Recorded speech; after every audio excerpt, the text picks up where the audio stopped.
이 마가복음 4장을 하나님께서 왜 기록하게 해서 읽게 했을까요? 본래 하나님은 이 마가복음 이 말씀을 기록해서 맨 처음 원독자들에게 이 말씀을 왜 읽게 했을까? 하나님이 그 처음 들려주고 싶은 메시지 음성이 있기 때문에 그렇죠.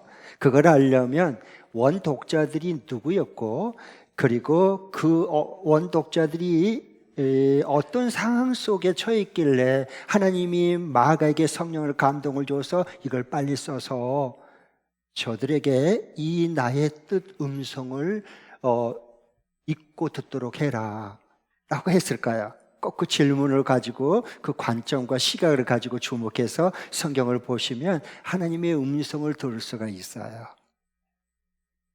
여기에 이 제일 먼저 이 마가복음을 받아 읽을 그 대상자가 누구냐 하면 원독자들이라 그러는데, 이들은 주후 67년경 그 전후에 로마에서 큰 박해를 받고 있는 그리스도인들입니다. 그러니까 여러분, 역사적으로 보면 주 64년 7월 19일 날 밤에 어떤 일이 벌어지죠? 로마 대제국의 황제였던 미치광이 네로가 방화 사건을 일으키죠. 불을 지르죠. 근데 그게 5일 동안 계속 불이 타요. 어마어마한 방화 사건이죠. 그러니까 이렇게 되니까 자기가 위기에 몰리게 됐어요. 그러자 희생양을 찾았어요. 누구를요? 예수 믿는 아무 성냥개비도 붙이지 않았던 아무 죄가 없는 그리스도인들에게 프레임을 뒤집어 씌워서 방화범으로 몰아쳐요. 그래서 합법적으로 체포하고 합법적으로 고문을 하고 합법적으로 죽이기 시작했어요. 그런 상황 가운데 있는 그리스도인들에게 이 마가복음을 써서 읽게 한 것입니다. 그러니까 이들은 아무 잘못 없이 방화범으로 몰려서 죽임을 당하고 잡혀가고 있고요.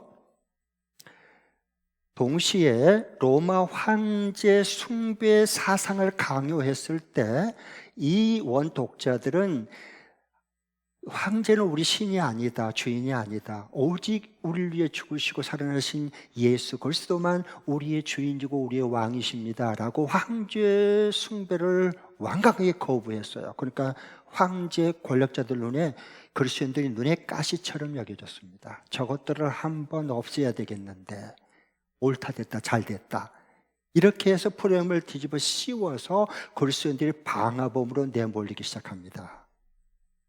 그러니까 여러분, 조금만 이제 좀 이렇게 생각해 보면 이제 상상해 보면 알 수 있는데, 이때부터 이 마가복음을 맨 처음에 받아 읽을 이 제일 독자들은, 그리스도인들은 대대적인 억울한 박해를 계속 당하기 시작합니다.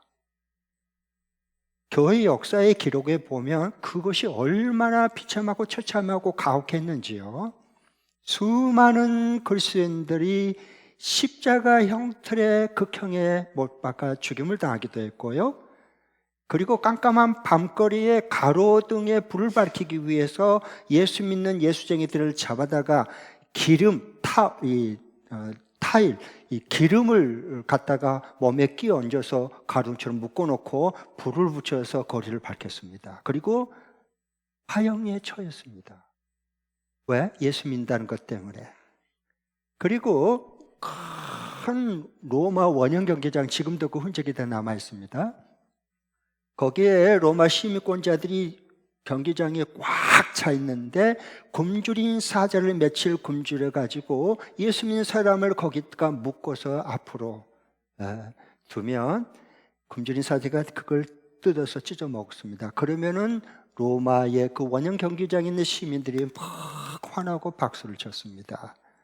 그리스도인들이 왜 이런 죽음을 당할 죄를 지었을까요?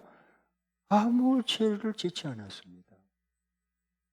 그리고 그뿐만 아니라 바로 그 몇 년 직전에 가장 이때의 1세기에 큰 영적인 지도였던 바울과 베드로도 순교를 당한 이후에 이 사건이 일어났습니다. 지도자를 잃어버렸다는 얘기입니다.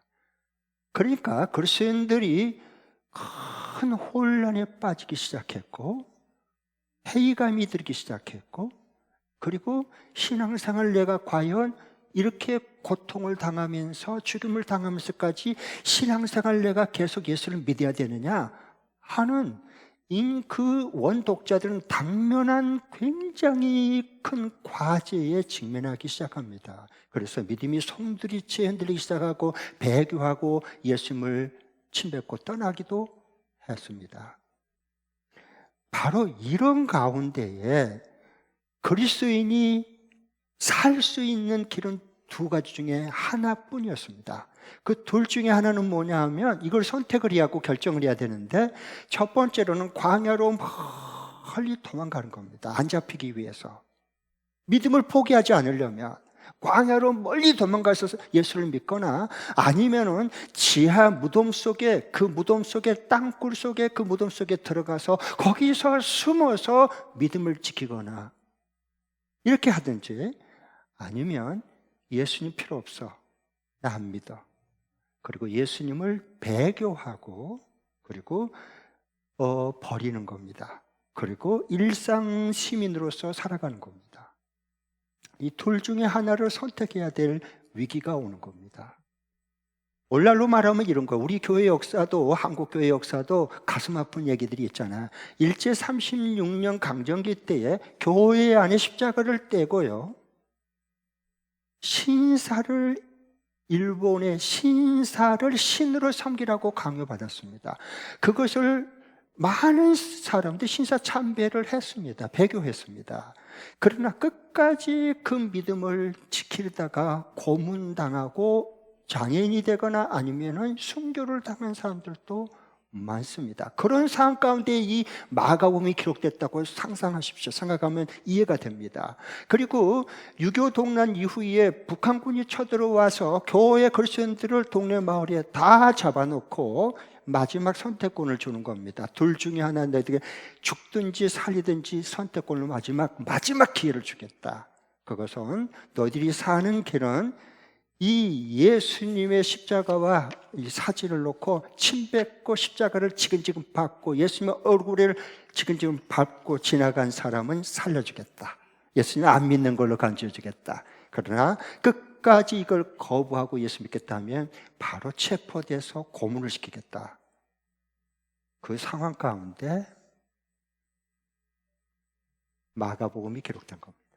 그렇게 이해하시면 되겠습니다. 여러분이라면 어떻게 결정하겠습니까?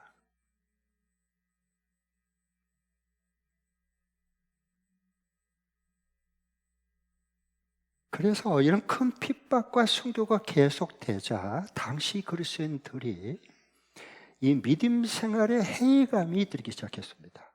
겁이 났고요, 대혼란이 왔고 의문이 들기 시작한 거죠. 그것은 계속 그런 의문을 품는, 회의감을 품는 사람들이 많아졌어요. 하나님이 지켜줘야지. 이렇게까지 죄 없이 뒤집어쓰임을 받고 방화범으로 몰려가지고 이렇게 체포를 당하고 고문을 당하고 화형을 당하고 맹수밥이 되어가는데 어떻게 하나님께서는 지켜주지 않냐는 거야. 그렇다 그러면은 그 예수님을 굳이 끝까지 우리가 고통을 당하면서 희생을 치르면서까지, 오해를 당하면서까지 예수를 꼭 믿어야 되는가? 회의감이 안 올 수가 없지 않습니까? 사람인데 말이에요. 그래서 이런데도 꼭 예수를 믿어야 되나? 이런 의문이 막 회오리 바람처럼 일기 시작했어요. 그때 하나님이 마가를 통해서 감동을 줘서 저들이 지금 이런 상황 가운데 있으니까 이 마가복음을 꼭 기록해서 저들에게 내 메시지, 하나님 나라의 뜻을 저들에게 있게 해서 저들이 일어나게 해라. 그래서 마가복음이 나온 겁니다. 그러니까 우리가 편안하게 앉아서 마가복음을 읽으면 이해가 잘 안 되는 거예요. 마치 이와 같아요. 이제 오늘날 우리 얘기로 하면 또 좀 더 구체적으로 얘기하면 마치 부모 형제가 다 믿어요. 그리고 나 혼자 딸랑 예수 믿어요.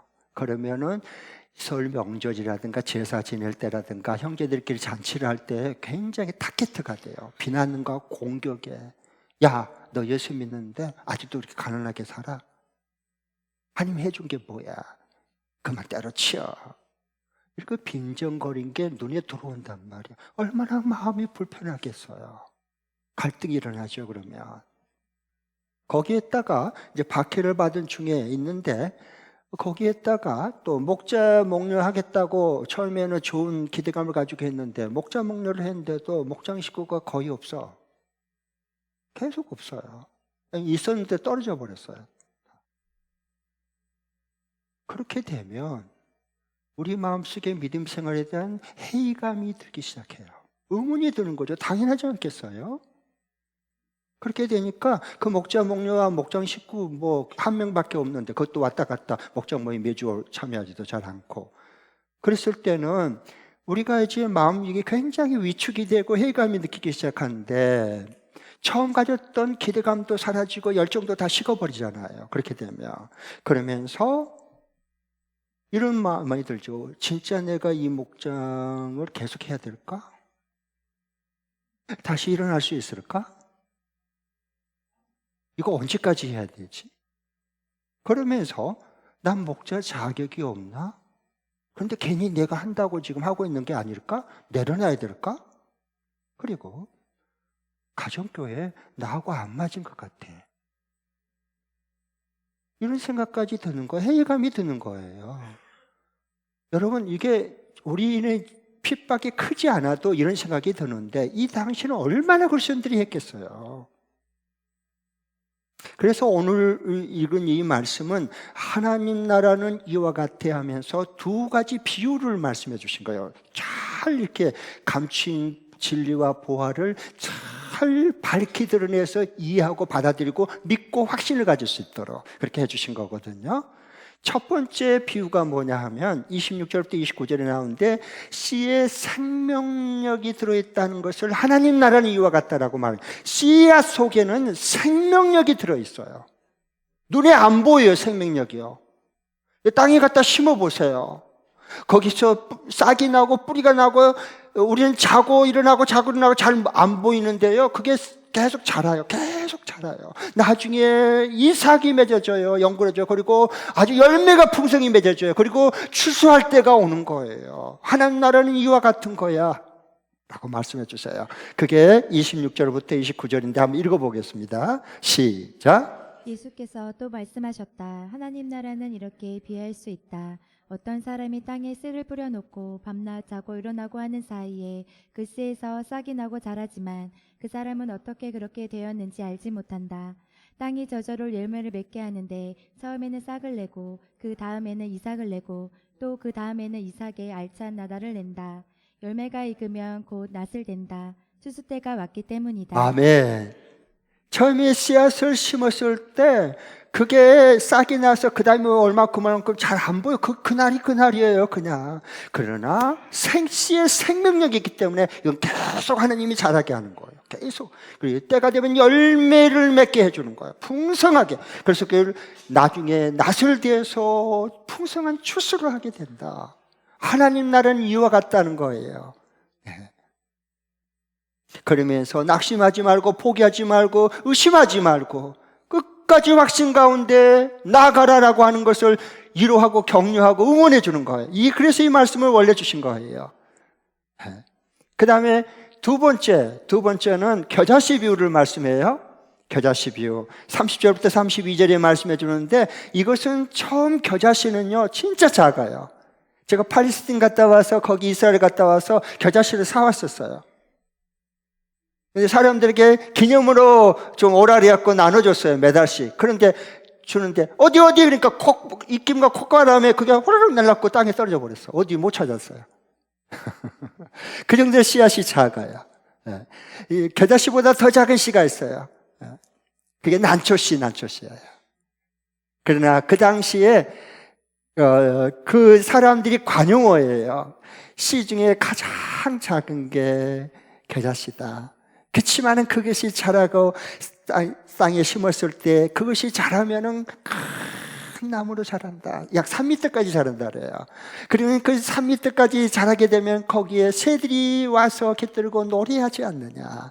하나님 나라는 이와 같이 처음은 별 볼 일 없었지만 마지막은 어마어마한 하나님 나라를 이루고 확장되어 갈 거다. 모든 민족의 열방의 사람들이 그 하나님 나라 그 가지 안에 들어와서 큰 하나님 나라로 확장될 거다라고 미리 말씀해 주시는 거예요. 그게 겨자씨의 비유예요. 같이 한번 우리 30절부터 같이 우리 읽어보겠습니다. 32절까지요. 시작. 예수께서 또 말씀하셨다. 우리가 하나님의 나라를 어떻게 비길까? 또는 무슨 비유로 그것을 나타낼까? 겨자씨와 같으니 그것은 땅에 심을 때에는 세상에 있는 어떤 씨보다도 더 작다. 그러나 심고 나면 자라서 어떤 풀보다도 더 큰 가지를 뻗어 공중의 새들이 그 그늘에 깃들일 수 있게 된다. 그러니까 하나님 나라의 그 진리와 말씀과 꿈과 비전이 있는 사람은 작은 겨자씨 하나를 손바닥에 놓고 새 노래소리를 듣는 것과 같은 거예요. 그게 보이고 들려야 되는 거예요. 이와 같이 하나님 나라는 확장된다 라고 말씀해 주셨어요. 정말 그럼 그렇게 주님이 하신 말씀대로, 성경 말씀대로 그렇게 됐을까? 한번 꼭 확인하시고 믿으시기 바랍니다. 증거를 보고 믿어야 되는 거예요. 그래야 저절로 믿어져요. 확신 있게 믿어지는 거예요. 여러분, 그 이스라엘의 그것도 총구석인 나사렛 예수님이 복음을 전해서 시작했어요. 복음의 씨앗이. 근데 심었던 게 2000년 후에 지금 어떻게 됐습니까? 그것이요, 이스라엘 온 땅으로 다 대서양으로, 유럽으로, 대서양으로, 미국, 미주로, 남미로, 그 다음에 태평양을 건너서 대한민국으로, 그 다음에 또 복음이 계속해서 증거돼가지고 어디로 갑니까? 인도양으로 계속 복음이 증거되고 있습니다. 할렐루야. 그래서 그 12명으로 시작된 그 복음의 씨앗이 이제는 전 세계에 약 24명 명의 기독교인들이 있습니다. 이걸 봐야 되는 거예요. 얼마나 그 과정에 많은 박해와 핍박과 얼마나 많은 수교가 있는지 몰라요. 순교의 피를 흘렸는지 몰라요. 이 가운데 아직 전혀 믿지 않는 그런 가정에서 시집 와가지고 그 가정으로 나 혼자만 예수 딸랑 믿어. 시집 왔어. 그럼 얼마나 긴장이 되겠어요. 얼마나 놀림거리 비아냥 조롱하고 은근히 왕따시키고 뭐 뻔하지 않습니까? 이 가운데 아마 분명히 있을 거예요. 혼자만 믿는 분이 있을 거예요. 다 안 믿고. 왜 그랬을까요? 왜 그럴까요? 신앙에 해이가 될 때가 있어요. 왜 그런 줄 아세요? 하나님 뜻이 뭐예요? 하나님 나라 이루게 한 건데 너는 겨자씨다 이거예요.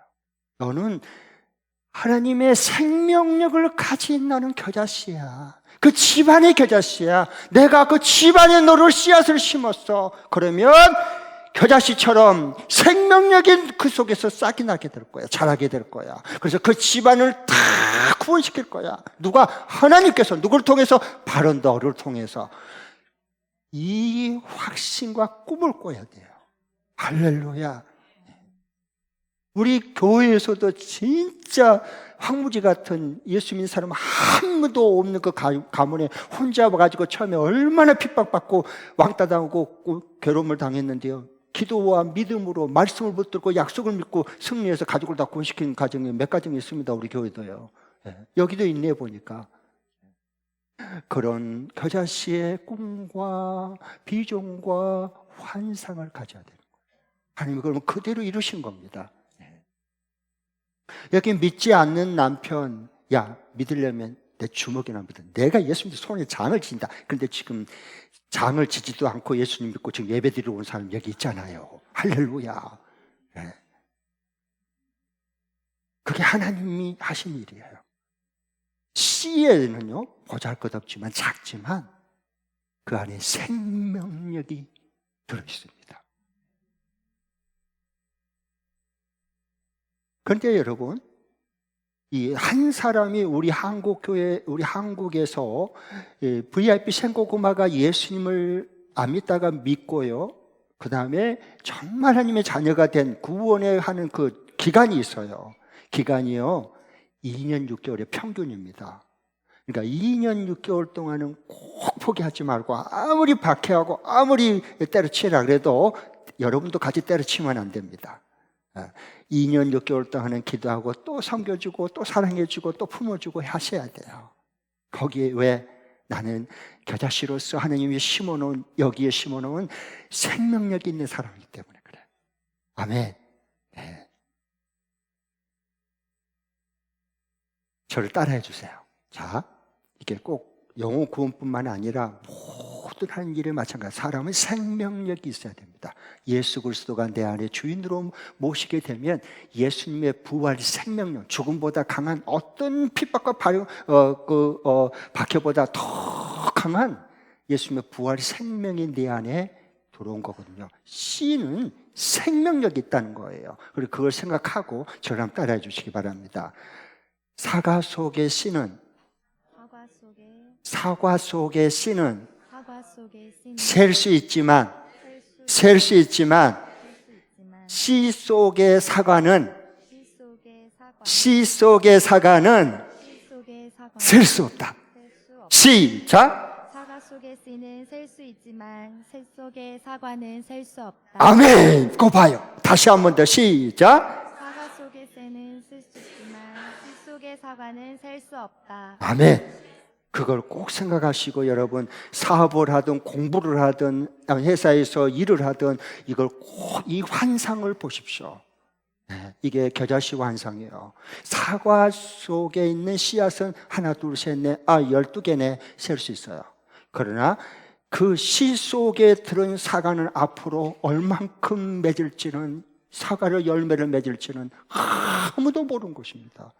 몇 100개 맺을 수 있고 몇 1000개를 맺을 수 있고 10년 동안 몇 10,000개를 맺을 수가 있는 거예요. 그 꿈을 가지고 봐야 되는 거. 모든 하는 일에 대해서, 앞날에 대한 것도 다 마찬가지예요. 그래서 이 겨자씨의 꿈과 환상을 줘서 이 믿음 생활하다가 박해 속에서 계속 어려움을 당하니까 나 예수 꼭 믿어야 되나? 사역을 계속 해야 되나? 내려놔야 되나? 그냥 그만둘까? 이제 이렇게 했을 때 주님이 이 말씀을 주신 거예요.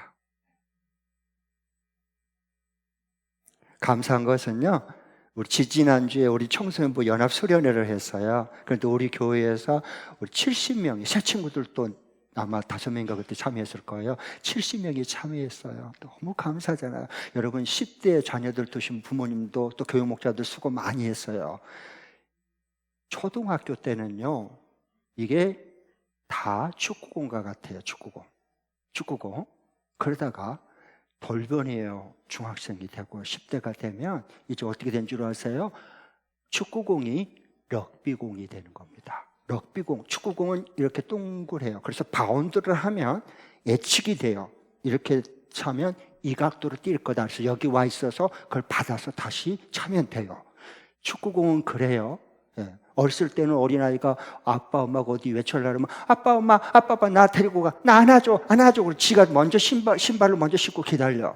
축구공이니까 그래. 이제 그랬던 아이가 중학생이 딱 들어가면 반항기가 이제 생기는 거예요. 그래서 축구공이 럭비 공처럼 이렇게 돼버려요. 공중에 있을 때는 이걸 받을 수 있어요. 축구공이든 농구공이든 괜찮은데 땅에 바운드가 되는 순간 어디로 튈지를 몰라. 그게 럭비공이에요.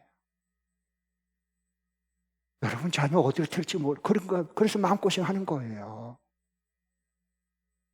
그런 건데 우리 청소년부 수련회 때 아이들 새 친구들도 같이 참여를 해서 초청하고 기도하고 목장에서 준비해서 70명이 참여를 했다니까. 너무너무 감사하잖아요. 이게 겨자씨의 환상이에요. 하나님 나라는 이렇게 확장이 되는 거예요. 할렐루야. 계속 씨를 뿌리고 또 그 다음에 이렇게 물을 주면 하나님이 자라게 나게 하시고 하나님이 열매를 맺게 해주셔요. 다음 주일 날부터 오늘 광고 나갔듯이 다음 주부터 화요일까지 2박 3일 동안 이제 우리 아동부 겨울 캠프를 해요. 성경 캠프를요. 그것도 기대가 돼요. 그래서 우리 아동부 캠프 우리 소목사님과 우리 교육 목자님들이 열심히 준비하고 수고하고 있어요. 어린 목자들과 함께. 예. 그래서 새 친구들도 다 전도하고 믿다가 떨어진 아이들 이런 양도로 다 이번에 좋은 계기가 되잖아. 그래서 다 찾아서 다시 VIP도 초청하고 새 친구도 다 초청하자. 그래서 지금 70명 이상 모일 수 있도록 간절히 기도하고 찾고 준비하고 있어요. 여러분 같이 응원해 주시고요. 꼭 협조해 주세요. 우리 아동 어린 초등학생들 주변에 자녀 친구들 있는 아이들, 믿다가 안 믿는 아이들, 그 다음에 안 믿겠다는 아이들을 다 좀 잘 얘기를 해가지고 꼭 자녀들과 함께 보내주세요. 네. 할렐루야. 네. 그게 겨자씨의 환상이에요. 그 한 사람이 예수님을 인격적으로 만나고 성령을 체험하면요, 그 사람을 만나는 사람이 바꿔지고 그 사람이 경영하는 모든 사업장과 그 사람이 만나는 모든 그 일터가요 바뀌기 시작해요. 그걸 누가 알겠냐고. 어느 가지에서 열매를 맺을지 우리는 아무도 모릅니다. 그건 하나님이 하시는 거예요. 네. 그러니까 꼭 아동부 캠프 때도 여러분 새 친구들 주변에 있는 아이들 꼭 자녀들과 함께 보내주시기 바랍니다. 자, 그러면 이제 이번 주간에 내가 요즘에 믿음이 떨어지고 열기도 식어지고 주님의 사랑을 첫사랑도 잃어버리고 그러면서 이제 믿음 생활이 이 기쁜 게 아니라 열정도 다 식어버리고 회의감이 들 때가 있어요. 좀 쉬어야 되나, 방학도 할까, 이런 분들도 있을지 모르겠어요. 그랬을 때 어떻게 해야 되냐? 이번 주 말씀 적용하고 실천할 말씀이에요. 같이 한번 띄워주시죠. 자, 두 번 읽겠습니다. 시작. 주님이 내게 주신 겨자씨 비유를 믿음으로 받고 이달 말까지 나와 우리 목장 새 VIP 5명을 함께 결정하여 그 필요로 채워주는 섬김을 한 후 우리 목장에 초청한다. 다시 한 번 더. 주님이 내게 주신 겨자씨 비유를 믿음으로 받고 이달 말까지 나와 우리 목장 새 VIP 5명을 함께 결정하여 그 필요를 채워주는 섬김을 한 후 우리 목장에 초청한다. 네. 사람이 본질을 잃어버리면, 본래 목적을 잃어버리면 회의감이 자꾸 들어요. 의문이 든단 말이에요. 사람은 누구나 똑같아요. 그리고 본질을 회복하면 돼요. 성경대로 주님의 뜻이 뭐예요? 주님의 뜻이 뭡니까? 아무나 이렇게 얘기를 해보면 주님의 뜻을 갖다 붙이고 갖다 포장하고 아무데나 떠치를 해. 갖다가 자기 마음대로, 자기 욕심대로, 자기 만족을 위해서, 자기 합리화를 위해서 그냥 하나님의 뜻으로 갖다 떡칠을 하는 거야. 그건 아니에요. 성경에 분명한 하나님의 뜻이 있어요. 요한복음 6장 40절. 내 아버지의 뜻은 이것이니 무엇이에요? 내 하나님 아버지의 뜻이 뭐죠? 내 아버지의 뜻은 이것이니 예수님이 하신 말씀이에요.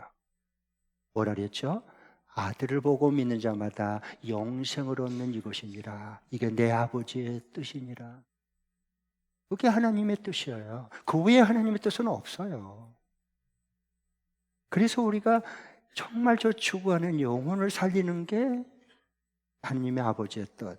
그 다음에 예수님 꼭 구원받았으면 끝나는 게 아니라 뭐 어떻게 해요? 제자리 걸음하는 게 아니라 예수님 닮아가는 목자 목료 되는 거, 제자 되는 거. 이게 하나님의 뜻이에요. 그래야 본질이 회복돼야 이 신앙생활이 건강하고 건전하고 행복하게 신앙생활을 할 수 있어요. 그러면 회의감이 딱 사라져요. 안개처럼 사라질지어다. 아멘. 네. 그래서 꼭 이달 말까지 이미 목회자권 지난달에 썼듯이 꼭 우리 목장의 VIP를 새로 정하시되 어떻게 정하면 된다? 아무렇게나 정하지 말고 꼭 목장에 초청 가능한 사람을 세운다. 정한다. 목장에 같이 결정해야 돼요. 혼자만 하면 안 돼요. 꼭 같이 함께 결정하는 게 중요해요. 그래야 살아있는 생명력을 가진 가정교회 공동체가 되는 거예요. 이기적인 집단이 아니라 폭력적인 가족교회 공동체가 세워져요. 그러면 그래서 꼭 우리 목장에 초청 가능한지를 그 대상으로 한다. 두 번째로는 우리 목장에 도움을 필요로 하는 사람을 정한다. 우리 목장에 도움이 될 사람 말고 우리 목장에 진짜 도움이 필요한 사람 널려 있습니다. 널려 있어. 목장에 도움을 필요하지 않는 사람이 어디 있어요? 그 다음에 하나님이 준비해 놓은 갈급한 사람이 있어요. 갈급한 사람. 정말 내가 인생을 이렇게 살면 안 되겠다. 어떻게 하면 되지? 이런 목말라하는 사람들이 있어요. 예. 그런 사람들을 꼭 할 준비된 영혼이에요. 꼭 목장에 내 새로운 VIP를 정해서 5명 꼭 정하시고 함께 만나고 함께 기도하고 함께 초청하십시오. 하느님의 성령의 역사, 겨자씨의 환상을 가지고 꿈과 비전을 품는 게 중요해요. 그럼 하나님이 풍성하게 추수 때를 주실 줄 믿습니다. 이런 축복이 한 주간도 함께 할 수 있기를 바랍니다.